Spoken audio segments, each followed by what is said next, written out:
Assalamualaikum warahmatullahi wabarakatuh. Perkenalkan, nama saya Baik Fira Salabila Purwati dengan NIM 190110046, semester 4 kelas B, jurusan Pendidikan Islam Anak Usia Dini. Di sini guna memenuhi tugas mata kuliah bahasa Inggris, saya akan menjelaskan tentang materi bahasa Inggris dari awal pertemuan kita, materi pertama hingga materi kelima. Langsung saja kita akan membahas materi yang pertama, yaitu The Young Language Leader. Di sini kita akan mempelajari bagaimana karakteristik anak untuk belajar bahasa Inggris ke depannya. Jadi di sini kita bisa membagi anak atau siswa menjadi dua kelompok. Yang pertama ada kelompok anak usia 5 sampai 7 tahun dan anak usia 8 sampai 10 tahun. Anak usia 5 sampai 7 tahun karakteristiknya mereka dapat berbicara tentang apa yang mereka lakukan. Yang kedua, mereka dapat memberitahu guru apa yang didengar dan dilakukannya. Selain mereka dapat mengungkapkan apa yang mereka lakukan, mereka juga dapat mengungkapkan apa yang mereka dengar dan mereka lakukan. Selanjutnya yang ketiga, mereka dapat memperdebatkan sesuatu dan memberitahu Anda mengapa mereka memikirkan apa yang mereka pikirkan. Jadi di sini mereka dapat berargumen dengan argumen mereka yang sederhana karena mereka masih pada rentan anak usia dini, dan mereka juga dapat memberitahu Anda apa yang mereka pikirkan.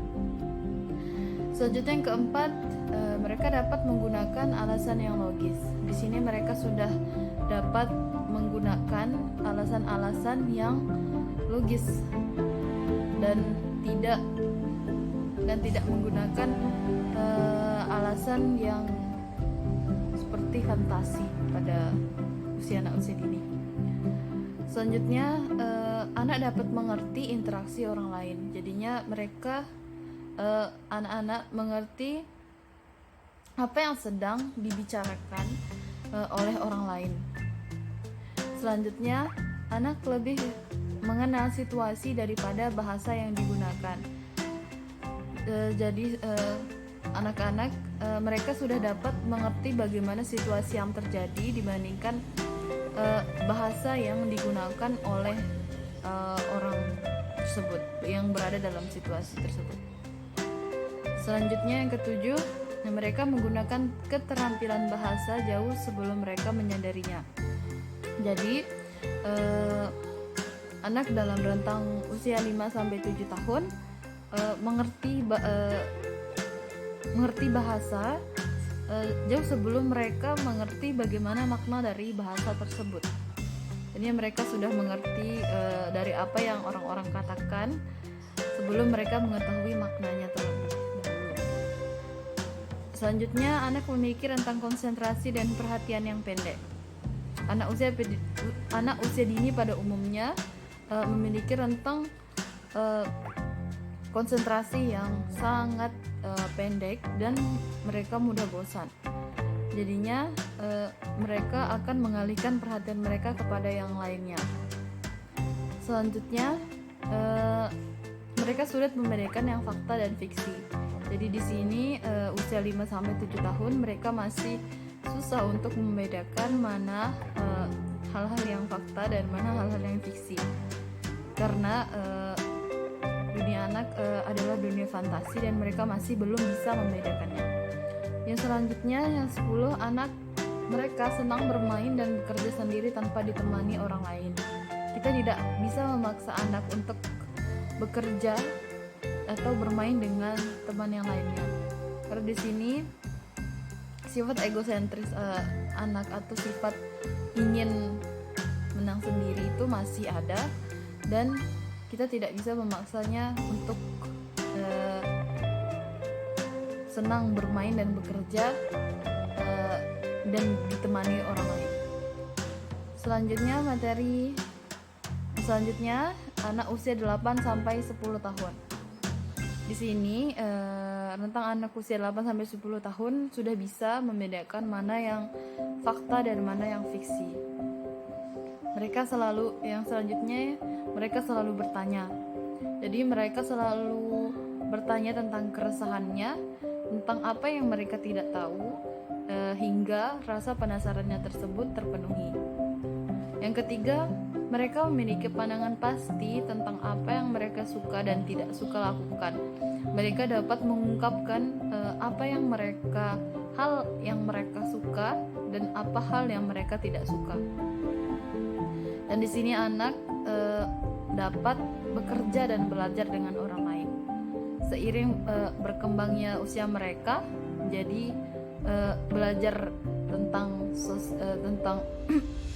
tentang bersosialisasi dengan teman yang lainnya sudah bisa, dan mereka sudah mampu untuk melakukan kerjasama dan belajar dengan orang lain. Dan selanjutnya, apa maknanya dalam pengajaran kita? Yang pertama, kata-kata tidaklah cukup. Jadi di sini kita harus memainkan body language kita dan expression kita ketika kita menyebutkan sesuatu kata dalam bahasa Inggris, sehingga anak mengetahui bagaimana penggunaan kata tersebut dengan ekspresi yang benar. Selanjutnya, bermain dengan bahasanya. Di sini kita seperti tadi kita tidak kata-kata tersebut tidaklah cukup dan harus dibarengi dengan body language dan ekspresi tentang kata tersebut. Membuat variasi di kelas agar siswa tidak bosan. Jadi di sini kita selalu membuat hal-hal yang baru untuk penggunaan bahasa Inggris ini agar anak-anak tidak bosan. Rutinitas. Selanjutnya, rutinitas. Jadi kata-kata yang kita gunakan itu adalah kata-kata yang sederhana, yang berdasarkan berdasarkan kegiatan kita sehari-hari, dan itu tidak membebani anak. Apa maknanya dalam pengajaran kita? Yang pertama, kata-kata tidaklah cukup.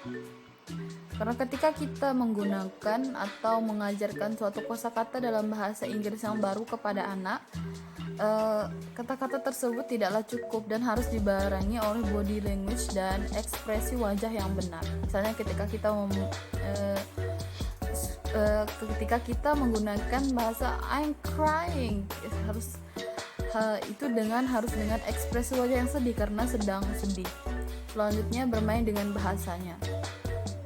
Ketika kita menggunakan bahasa Inggris, ada pronunciation, dan pronunciationnya itu biasanya susah, dan kita harus menyesuaikan dengan bahasa anak atau pronunciation yang sederhana saja. Dan selanjutnya, membuat variasi di kelas agar siswa tidak bosan. Jadi sehari-hari misalnya hari pertama kita belajar menggunakan bahasa Inggris dengan tema hewan, dan hari selanjutnya dengan tema tanaman atau lalu lintas dan lain-lain. Yang keempat, rutinitas. Ketika kita menggunakan bahasa Inggris di kelas, kita mengajarkan kepada anak bahasa Inggris yang mudah dan sederhana yang sesuai dengan rutinitas kita dalam kegiatan sehari-hari. Misalnya clean up the table, misalnya ketika kita membersihkan, ketika kita mengajarkan anak untuk membersihkan meja. Dan di sini yang kelima, kerjasama bukan persaingan. Di sini kita mengajarkan kepada anak-anak untuk bekerja sama dan bukan bersaing. Karena ketika anak bersaing, pasti ada yang menang dan yang kalah, dan yang kalah pasti akan menangis dan tidak terima. Kita di sana kita harus membuat anak untuk bisa menyadari bahwa kita harus bekerja sama, dan ini adalah belajar dan bukan persaingan. Tata bahasa. Kita menggunakan bahasa Inggris sederhana yang dipakai di dalam kelas sehari-hari. Seperti yang tadi dijelaskan, bahwasanya tata bahasa yang kita gunakan adalah bahasa yang sederhana yang digunakan dalam kegiatan kita sehari-hari. Dan penilaian. Kita menilai penggunaan bahasa Inggris siswa bukan hanya di akhir pengajaran, tetapi setiap hari saat menggunakan bahasanya. Misalnya kita lebih kepada penilaian proses belajar anak. Misalnya ketika kita mengajarkan bahasa Inggris dan itu kita ulang setiap hari, misalnya bahasa Inggris polisi, policeman, bahasa Inggris jerapah, giraffe, dan yang lain-lain, dan itu kita nilai itu setiap hari. Misalnya ketika anak sedang duduk, sit down please, mereka sudah bisa menggunakan bahasa Inggris dalam kegiatan sehari-hari di dalam kelas. Nah, itu sudah bisa dinilai sebagai proses. Selanjutnya yaitu materi yang kedua, class management and atmosphere, manajemen kelas dan suasana. Apa itu guru ideal? Di sini kita akan membahas bagaimana itu guru ideal. Guru ideal itu yang memiliki rasa humor, terbuka, sabar, dan mudah beradaptasi. Kemampuannya, kita semua bisa belajar pantomim, bertindak, dan menggambar dengan sederhana. Sikapnya yaitu menghormati siswa dan jadi realistis tentang apa yang dapat mereka kelola pada tingkat individu. Dan sebagai seorang guru tidak boleh membeda-bedakan siswa. Jadinya kita harus melihat semua siswa itu sama, dan kita harus membuat semua siswa yang ada di kelas kita merasa aman dan nyaman dan belajar di kelas. Dan di sini kita membahas tentang manajemen lingkungan dan suasana. Dan di sini kita bagaimana anak dapat merasa senang di dalam kelas, dan kita mulai dari lingkungan fisiknya. Kita menempelkan kita menata ruang kelas tersebut dengan menempelkan ada kalender, ada poster, dan dari kalender dan poster tersebut anak dapat mengetahui the day, date and month, atau hari, tanggal, bulan, dan year atau tahun. Yang selanjutnya ada kartu pos dan hasil gambaran siswa. Jadi di sini kita menempelkan kartu pos atau hasil dari gambaran siswa sebagai bentuk apresiasi guru kepada karya siswanya. Selanjutnya ada tulisan dan objek yang menarik. Nah, seperti ada tulisan seperti essay atau tulisan anak, dan ada kreasi dari bentuk karakter dari origami atau tempelan yang berwarna-warni sehingga membuat kelas tersebut menjadi ceria dan nyaman. Dan selanjutnya ada gambar tanaman dan hewan. Jadi di sini gambar tanaman dan hewan tersebut membantu siswa mengenal nama tanaman dan hewan tersebut dalam bahasa Inggris, misalnya seperti itu. Pengaturan meja. Nah, di sini ada 3 opsi untuk pengaturan meja yang dapat kita lakukan pada kelas. Yang pertama, pengaturan A, yaitu membagi kelompok kerja menjadi 4, baik bagi siswa untuk duduk berkelompok dan diatur seperti huruf T terbalik. Jadi di sini guru membagi siswa menjadi beberapa kelompok, ada 4 kelompok di sini, dan itu memudahkan siswa untuk dapat berinteraksi dengan teman lainnya. Dan di sini meja guru itu berada pada depan kelas agar guru dapat mengamati siswa. Selanjutnya, pengaturan B, menyusun meja seperti di sekolah pada umumnya, tapi tidak cocok pada karya bahasa karena anak tidak dapat berbicara dengan anak yang lainnya. Di sini di pengaturan B ini disusun meja dan kursi disusun seperti sekolah pada umumnya, tetapi pada pembelajaran bahasa Inggris anak usia dini ini tidak terlalu cocok karena anak tidak dapat berinteraksi, tidak dapat berkomunikasi dengan bahasa Inggris dengan teman yang lainnya. Pengaturan C sama seperti pengaturan B, tetapi lebih fleksibel, mengisikan ruang kosong di tengahnya. Jadi pengaturan C ini sama seperti pengaturan B, dan ia memiliki ada ruang kosong di tengahnya. Jadinya seperti ini, dan ada ruang kosong di tengahnya. Baiklah, selanjutnya saya akan membahas tentang materi ketiga, yaitu topik based work atau topik besar. Sebelum pembelajaran dimulai, alangkah baiknya gitu kita menentukan sebuah topik atau menentukan tema untuk pembelajaran selanjutnya di dalam kelas.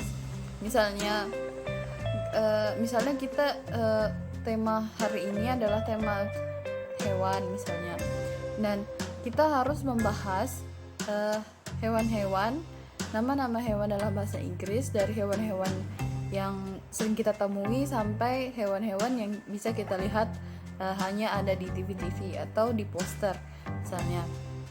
Dan kita di sini harus menentukan temanya karena untuk memudahkan kita dalam pembelajaran. Dan di sini topik based work ini sangat berguna, bermanfaat, karena dia akan memudahkan kita dalam menjelaskan sesuatu pembelajaran agar tidak keluar dari topik, karena ketika kita sudah menentukan topik atau tema, kita hanya fokus pada tema tersebut, jadinya tidak keluar dari tema tersebut, karena kalau keluar itu sangat luas cakupannya. Praktis dan menentukan tema itu sangat praktis misalnya, dan karena ketika kita sudah memulai sebuah tema di dalam kelas itu, misalnya apapun yang kita lakukan itu harus sesuai tema. Misalnya ketika kita menyanyi, kita harus menyanyi tentang nama-nama hewan yang ada di laut, di darat maupun di udara, dan juga cara mengajar yang menarik. Nah, di topik based work ini kita menggunakan cara mengajar yang menarik. Mengapa? Karena menghubungkan pelajaran dengan minat dan pengalaman siswa. Jadi di sini kita dapat menghubungkan pelajaran atau pembelajaran tersebut dengan minat dan pengalaman siswa. Siswa dapat mengasosiasikan kata, fungsi, dan struktur dan situasi. Jadinya mereka dapat bisa mengasosiasikan kata tersebut dengan fungsinya dan situasinya. Selanjutnya, fleksibel untuk beradaptasi di kelas kita sendiri. Jadi topik, materi, dan lingkungan tersebut itu memadai berdasarkan tema dari topik tersebut. Dan selanjutnya, perbarui topik berdasarkan apa yang terjadi. Misalnya sekarang lagi booming kartun yang untuk anak-anak, misalnya kartun SpongeBob misalnya. Nah, kita itu ada di laut, ke spons yang ada di laut, ada bintang laut dan ada gurita dan lain-lainnya. Jadinya kita harus bisa memperbarui topik berdasarkan apa yang sedang tren atau booming. Dan selanjutnya, libatkan semua keterampilan dalam bahasa Inggris. Keterampilan anak ada yang speaking, ada yang reading, writing, dan itu bisa kita libatkan atau stimulus kemampuan anak tersebut dengan dalam bahasa Inggris. Mana cara mengaturnya? Yang pertama, kita memilih topik. Kita pilih topik yang sesuai dengan tema anak. Misalnya kita pilih topik tentang hewan tadi. Selanjutnya, waktu perencanaannya. Kita membuat RPP dengan rencana waktu untuk setiap langkah kegiatan. Jadi kita dapat menentukan misalnya kegiatan apa saja yang kita lakukan dalam misalnya awal waktu, tengah waktu, dan akhir waktu kegiatan. Dan selanjutnya, mengumpulkan bahan. Kita mengumpulkan bahan untuk pembelajaran yang akan kita pakai, yang bisa ada tulisan, foto-foto, objek, kartu, lagu-lagu, ide, dan lainnya. Dan itu sesuai dengan tema. Selanjutnya fungsi dan situasinya disesuaikan tema dengan situasinya. Selanjutnya metode dan aktivitas. Misalnya ketika kita di kelas mengajarkan tentang bagaimana nama-nama hewan dalam bahasa Inggris, kita juga bisa membuat suatu permainan atau aktivitas seperti misalnya menirukan hewan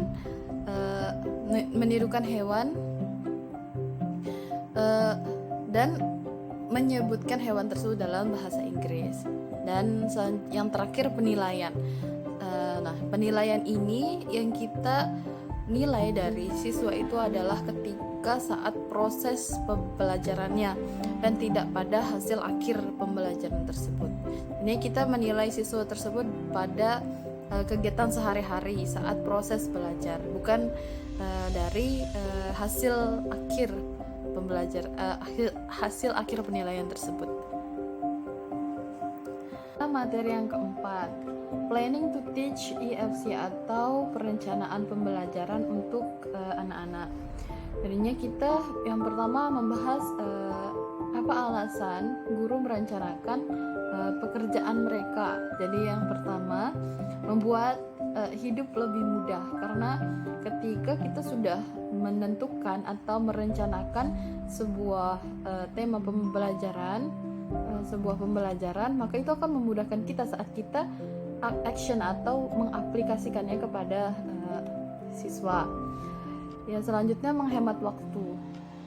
Ketika kita tentunya sudah tahu apa yang harus kita lakukan pada esok harinya dalam kelas, itu akan menghemat waktu kita. Kita tidak berpikir mau mengerjakan apa atau mengerjakan yang mana terlebih dahulu, karena kita sudah merencanakan pembelajaran sebelumnya. Selanjutnya yang ketiga, tahu apa yang dibutuhkan saat penyampaian materi. Jadi ketika kita sudah merencanakan suatu pembelajaran, suatu materi sebelum dimulai pembelajaran, kita tahu apa saja alat atau bahan yang dibutuhkan saat pembelajaran tersebut. Jadinya kita tidak perlu bingung atau pusing lagi saat sudah mulai pembelajaran. Selanjutnya, membantu menyeimbangkan pelajaran. Jadinya ketika kita sudah sesuai dengan pembelajaran tersebut, sesuai dengan waktu yang ditentukan, itu akan bisa membantu menyeimbangkan pelajarannya.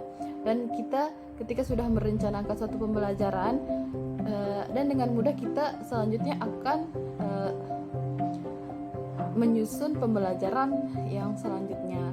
Dan selanjutnya memberi kenyamanan dan kepercayaan diri yang diteruskan ke murid. Ketika seorang guru sudah merencanakan atau pembelajaran, ia akan menguasai materi tersebut dan akan menyampaikan materi tersebut kepada anak-anak. Dan ketika guru sudah mempunyai mood yang bagus untuk menyampaikan materi dan anak-anak mudah mengerti, itu akan memberikan kepercayaan diri juga terhadap anak-anak yang diajar. Jadinya di sini ada 3 tahap perencanaan. Yang pertama perencanaan jangka panjang, yang kedua perencanaan jangka pendek atau unit kerja, dan yang ketiga perencanaan pelajaran atau pelajaran individu.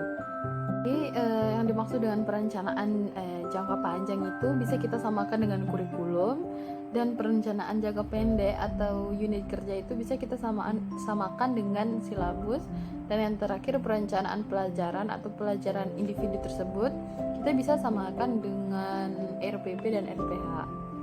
Selanjutnya menggunakan media dalam pengajaran EFC, materi yang terakhir.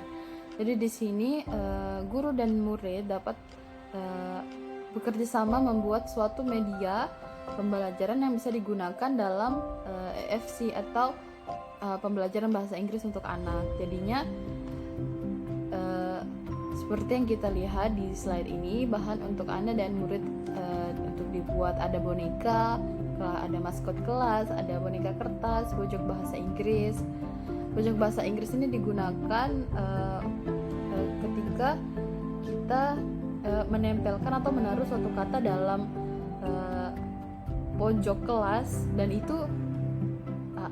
itu khusus gitu untuk bahasa Inggris. Dan selanjutnya ada kotak kardus, kartu bergambar, permainan kartu, ada permainan papan, kartu kata atau kalimat, kartu kata yang ditampilkan, kalender dan jam. Selanjutnya materi atau bahan untuk dibeli. Dan ini materi tersebut tidak hanya terbatas di seperti yang ada pada slide, karena tentunya bahan yang dibeli itu harus disesuaikan dengan tema atau pembelajaran kita. Dan di sini adalah bahan yang untuk dibeli ini itu untuk menunjang saat pembelajaran kita. Selanjutnya ada bahan untuk dikumpulkan atau bahan yang tidak perlu dibeli atau bisa kita dapatkan di sekitar kita, yaitu ada karton yogurt, ada berbagai macam pita, ada kartu lama, kartu pos, gulungan kapas. Tapi tidak hanya ini, ada bahan-bahan lainnya yang dikumpulkan. Misalnya seperti kertas-kertas origami atau krayon-krayon yang bisa kita kumpulkan untuk bahan pembelajaran. Terima kasih, mungkin itu saja yang dapat saya sampaikan. Mohon maaf kurang dan lebihnya. Wassalamualaikum warahmatullahi wabarakatuh.